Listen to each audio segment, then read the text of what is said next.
इस वक्त की सबसे बड़ी खबर गरियाबंद से, जहां अवैध रेत उत्खनन मामले पर बड़ी कार्रवाई की गई है। एसडीएम विशाल महाराणा, जिला खनिज अधिकारी फागूलाल नागेश ने ये कार्रवाई की है। आपको बता दें कि बीते कई दिनों से अवैध रेत उत्खनन का कार्य जारी था।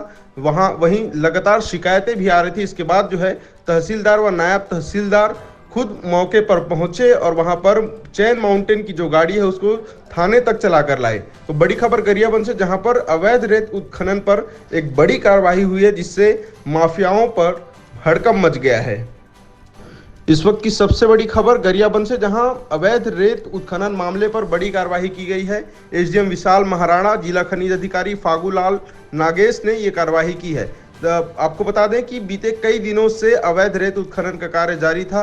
वहीं लगातार शिकायतें भी आ रही थी। इसके बाद जो है तहसीलदार व नायब तहसीलदार खुद मौके पर पहुंचे और वहां पर चैन माउंटेन की जो गाड़ी है उसको थाने तक चला कर लाए। तो बड़ी खबर गरियाबंद से, जहां पर अवैध रेत उत्खनन पर एक बड़ी कार्रवाई हुई है, जिससे माफियाओं पर हड़कंप मच गया है।